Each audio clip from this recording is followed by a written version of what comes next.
She's a pop icon, she's a legend. She was my OG 90s girl crush. Okay, so I was technically Team Britney, but the Stripped album, she just hits different. The woman needs no introduction. And while our girl Christina Aguilera, aka Xtina, has seemed relatively unfazed by diet culture growing up in the spotlight, she has recently come onto my radar for her unconventional and arguably really strange diet. So today I'll be channeling my inner Lady Marmalade and eating like Christina Aguilera. What? Hey everyone, I'm Abbey Sharp. Welcome to Abby's Kitchen.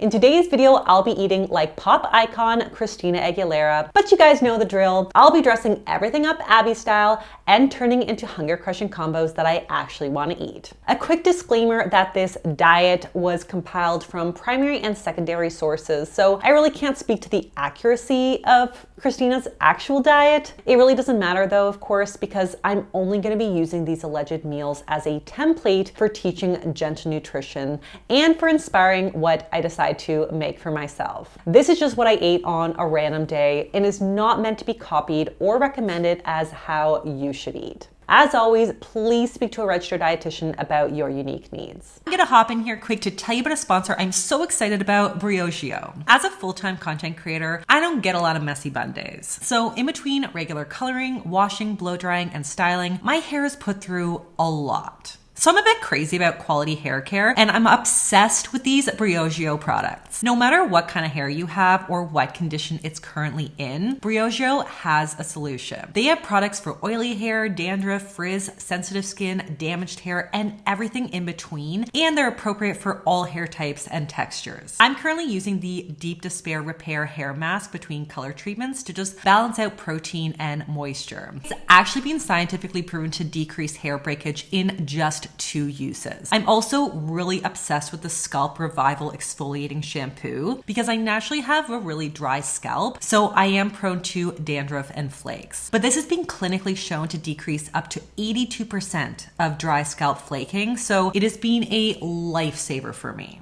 All of their products are formulated with a 6-free methodology with no harsh sulfates, silicones, parabens, phthalates, artificial dyes, or DEA, which is not only good for our hair, but also better for the environment. All their products are also vegan, cruelty-free, and gluten-free. And most importantly, they really do work. I have noticed a huge difference in my scalp and hair texture since starting my Briochio routine. So if you're ready to try Briochio for yourself, I've got a special offer for my viewers. You can get 15% off of your Briochio order by clicking the link in the description and entering the code Abbey Sharp at checkout.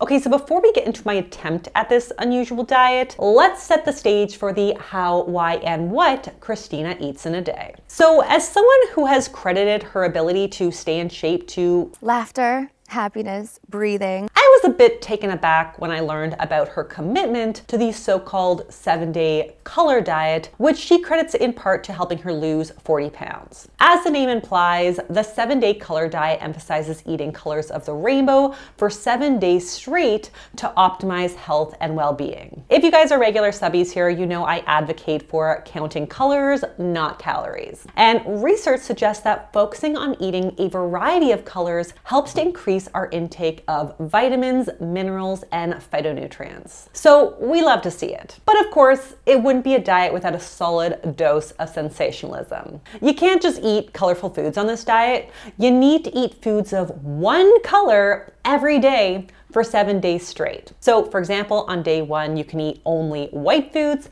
on day 2, red foods, on day 3, green foods, and so on and so forth. Listen, I am all for finding new ways to increase your fruit and vegetable intake. But does eating one color a day have any role in weight loss? And are there any downsides to a strict one color a day diet? Well, we're gonna find out together. But of course, since I don't have the time, patience, willpower, or budget to eat only one food color every day, we're gonna attempt a single color at each meal, but modify it as needed for the sake of balance and enjoyment. All right, let's get cooking.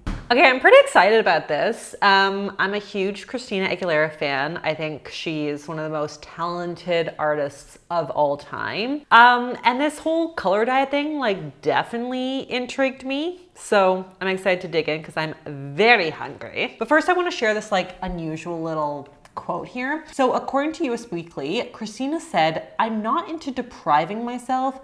I limit bad foods I like." I mean, there are a lot of contradictions in that sentence alone. Yeah, I'm gonna try to overlook that for a hot minute because I am starving and I'm in the mood for eggs, which is also one of Christina's go-to breakfasts. So I guess that means it's a yellow meal. Let's make some eggs. All right, little olive oil, a little butter, because I like a combo. There are tiny currants everywhere. Looks like ants, but it's not. My kid had a currant frenzy this morning. There's also cereal in my blender. Mom life. Couple eggs down. All right, quick little scramble.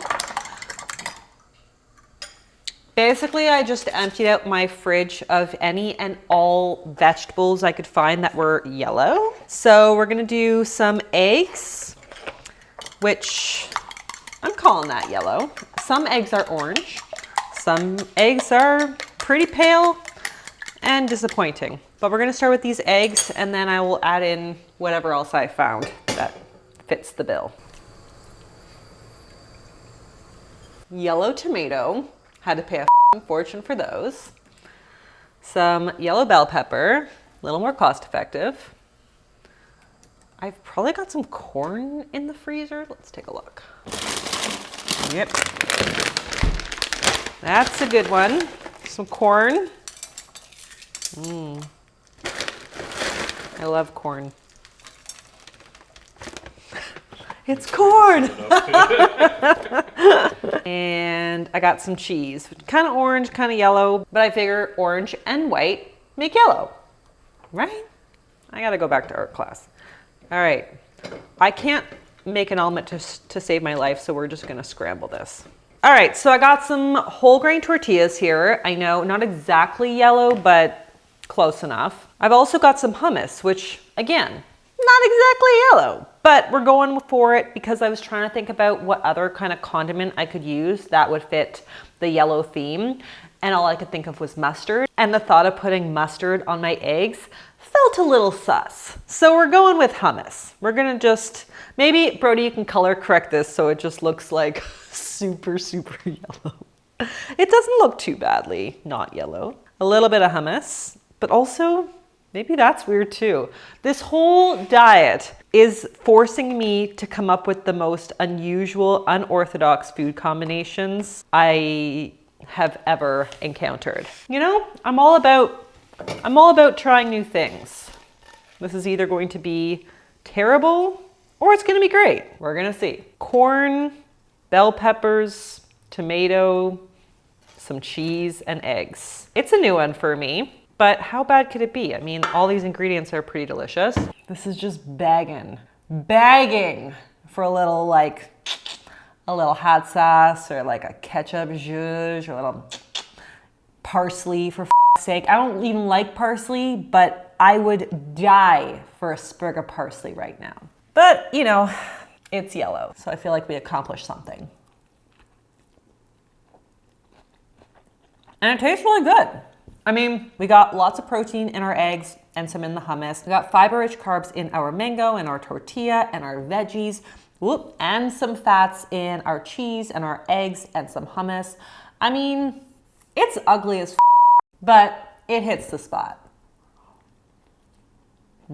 Plus, yellow foods pack a major nutrition punch. Abby, tell us more. You got it, Abby. So yellow fruit and veggies get their pigment from phytonutrients lutein and zeaxanthin, which are also found in some non-plant foods like egg yolks. These unique antioxidants are key for supporting eye health by reducing inflammation, improving sharpness of vision, and may even lower the risk of cataracts and other age-related eye diseases and conditions. But if you don't love all things yellow, they're actually heavily concentrated in leafy greens as well. And speaking of greens, I think it's time for lunch. Abby, over to you. Yeah, so according to Style Craze, lunch is typically some kind of salad. I mean, seems like a typical celebrity diet. So I think naturally we're gonna have to go green. I'm gonna do some kind of like a pasta salad, and I'm just gonna like pull out all the green stuff from my fridge again. Not sure how it's all gonna go together, but yeah, we're gonna try to follow the rules as best as we can. Okay, we're gonna make a pasta pesto salad, and I know I'm using like regular old beige protein pasta instead of like the green veggie pasta, because let's be real, a piece of broccoli could like fart on that green pasta and they can say that it contains actual real veg. So I would rather just have the pasta that has a little more protein and fiber. We forgot to check if it's rolling. I'm gonna throw in some chopped broccoli just in that last few minutes of cooking. All right, so to cool this down, I'm gonna add in some frozen edamame, and that's also gonna thaw out the edamame. Little trick there, folks. Gonna add a handful of celery, just because it's green. We got some arugula, also green. And to make the pasta green, you see where I'm going? I've got some basil pesto. Now everything's green. Because I'm green, isn't it? It smells good. Got a little avocado here.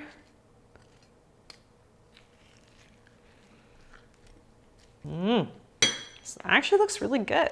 And then let's plate her up. All right, let's top it off with some pistachios, also green. We love that. Honestly, usually when I make a salad, for me, it's all about having different textures and flavors and colors. But I'm actually pretty excited about this. Abby, talk green to me. There's a reason why we're encouraged to eat our greens, and that's because leafy green vegetables are packed with nutrients like B vitamins, A, C, E, folate, fiber, potassium, magnesium, and vitamin K, with one meta-analysis finding that daily consumption of green leafy vegetables may reduce our cardiovascular disease risk by 16%. They also happen to be a natural source of nitrates, and despite nitrate-free products gaining a lot of popularity in health circles, 80% of the nitrates that we consume actually come from plant foods like leafy veg. And nitrates aren't all bad. I mean, research suggests that dietary nitrates may help to lower blood pressure by dilating blood vessels and increasing blood flow. Just more evidence of the complexity of nutrition and why reducing nutrition down to individual food components is not always useful. All right, let's recap. We have protein in the edamame and the protein pasta. We've got healthy fats in our pesto, plus our nuts and our avocado. We have lots of fiber in all of these amazing vegetables I threw in there, plus the pasta as well. And it's all ingredients that I actually genuinely really like. That's good. All right, let's talk snack. So according to sources, Christina's diet rules are not just to eat in colors. So she also has no sweets or sugar, no alcohol, no unhealthy snacking, whatever that means. She has to drink 2 liters of water a day and has to have 3 meals and 2 snacks. So I guess it's snack time. And naturally, I'm feeling like something red. Okay, so I realize it's like virtually impossible to eat by specific colors and not consume any added sugar. Really more evidence as to why a diet like this is stupid. So yes, there is a bit of added sugar in this yogurt because it's like strawberry flavored, but I'm really not concerned about that because it's packaged up with lots of protein. We got fat in the yogurt, and I'm adding in some extra fiber with our berries. And you know what? Just to throw shade at this stupid bullshit rule, I'm gonna go into my kid's Halloween bag and get out some red M&Ms. All right. Brody, I thought I included in my rider to only give me the red M&Ms. What am I gonna do with all that? I mean, does it count if the chocolate inside isn't red though? Shh. Okay? I don't want to hear it. And you know what I say about this red day rule? I am gonna eat a purple one. I like red. Yeah, so the color red typically denotes lycopene and anthocyanins. Anthocyanins are responsible for the deep red pigment in foods like berries and cherries, whereas lycopene is responsible for the brighter reds that we get from tomatoes, bell peppers, watermelon, etc. Regardless of the what and where you get your dose, both antioxidants are anti-inflammatory in nature and help to support heart health and cognitive function, and may even protect against chronic diseases like cancer. Okay, so I'm gonna go get my kiddos from school and I'll meet you on the flip side. Okay, so this dumb diet is getting progressively more challenging, and it's the end of the day, so I'm feeling tired as f. So I'm gonna take the easiest and least aesthetically pleasing route and go white. And hopefully my kids will actually eat some of this, because who doesn't like white food? And yes, I know white foods tend to have a really bad reputation in the health world, but are there any actual benefits to foods that are white? Abby? Yep. White plant foods like cauliflower, garlic, onions, potatoes, mushrooms, and bananas are loaded with flavonoids like anthocyanin and quercetin. They're also full of fiber and other essential vitamins and minerals, so while technically white foods don't really fit into the eat the rainbow memo, they still deserve a rightful place on our plates. Excellent, because I am craving white rice. So we're gonna put together a kind of like stir fry situation using all the white things I have in my fridge. I considered using mayo, but you guys know how I feel about that. And I also thought about using an Alfredo sauce, because your girl is getting desperate for ideas here, but I figured I would get a lot of hate mail for that. So we're gonna try to makeshift a color-free, curry-free curry sauce. To my knowledge, there isn't really a recipe for a curry sauce that includes only white ingredients. So this might taste like but we're gonna do our best to add whatever kind of white flavor we can. Got some garlic. Good amount of that. And some ginger. Not exactly white, but close enough. Just gonna let that cook down. Probably should have gotten an onion. Why is this such a tight one? What the f***? Oh, so tight. Don't you dare.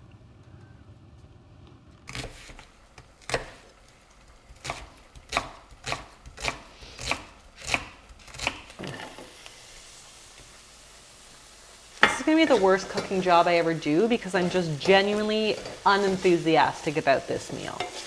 Coconut.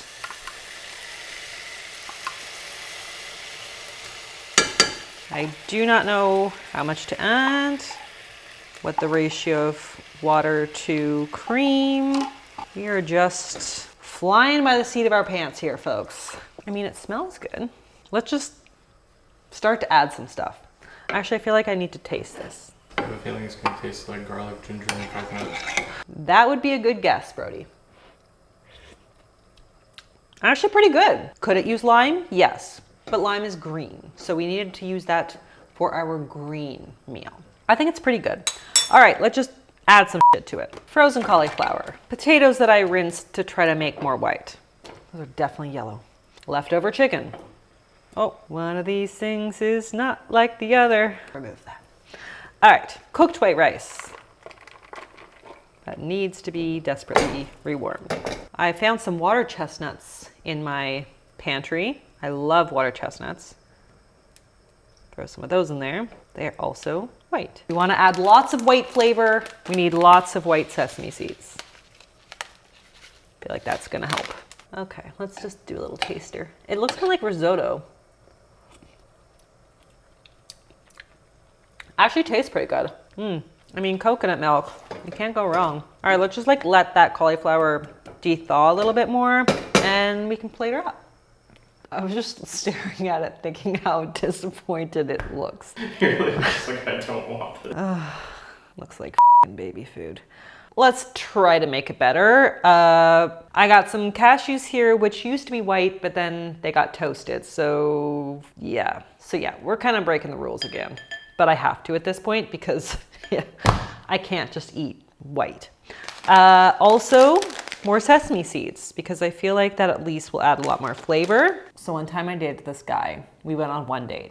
On this dinner date, he tells me that he's a picky eater and he only likes white food. I figured he meant white people food, like he didn't like foods from other cultures, which was honestly a first red flag for me because I'm a foodie. But no, we get to the restaurant and he proceeds to explain that he only eats foods that are white. White chicken, white rice, no vegetables. Needless to say, I pulled an emergency my friend needs my help move, and I got the out of there. So this is conjuring up some deep, dark memories for me that I really thought I buried. But anyways, let's talk about the stats. We got some protein in our chicken, carbs in our rice, lots of fiber in our veggies here. We got cauliflower, water chestnuts, potatoes that are not exactly white, but whatever. Healthy fats in the sesame, coconut, and the nuts. It looks like shit, but let's give her a try.